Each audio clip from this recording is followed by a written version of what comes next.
What we're going to do today is work on taking a look at using masks and color in Photoshop CS6. So I'm starting here in Schoology, of course.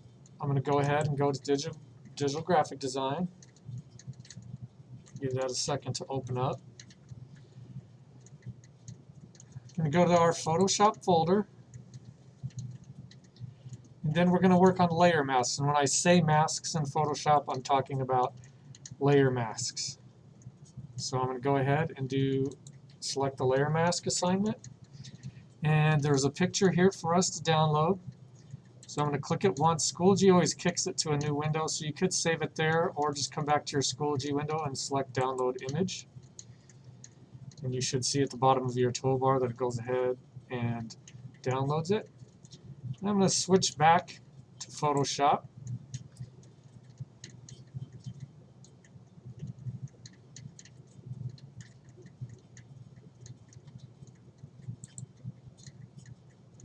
I'm in a default view, so if necessary, you can go to Window, go to your workspace, and reset Essentials to get back to a basic settings if you need it to match my screen. So this one's pretty simple. I'm going to go File, Open, and I'm going to go to my Downloads folder, and I'm going to grab the picture.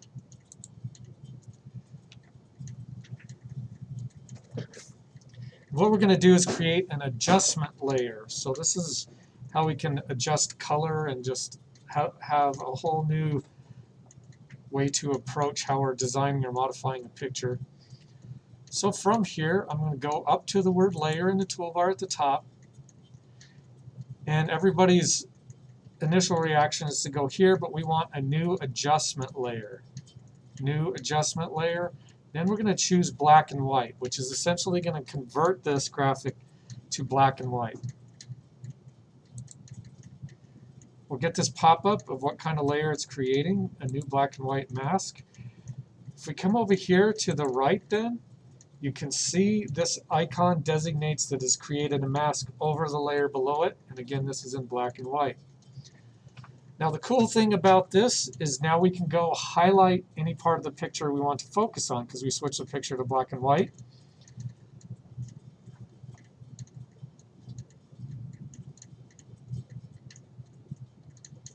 What I'm going to come over here to is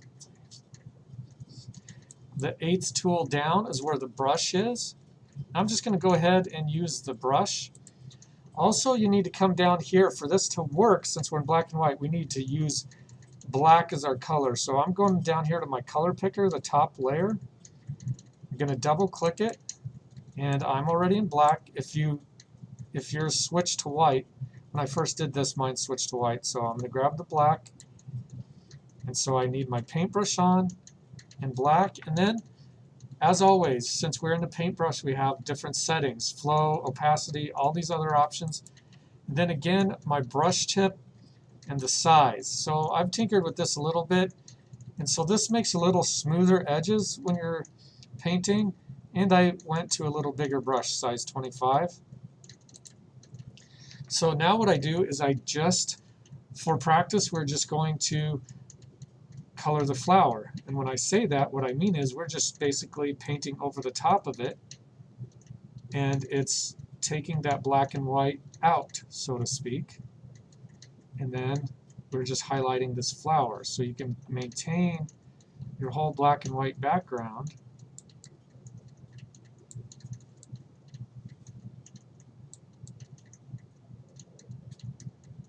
And then focus on objects. So you can do this with all kinds of things in a black and white photo, just clothing, if it's people, eyes, stuff like that to make cool projects. I'm going to switch back here and maybe to fill that out a little easier, switch to 50.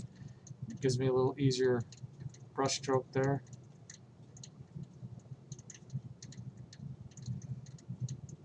So again, this is using a mask, a black and white mask, and then painting over it with the painting over the adjustment to give us some color. And if I wanted to, I could go ahead and get that stem. So maybe I'd switch back down here to like 20 and then come and work on this stem a little bit.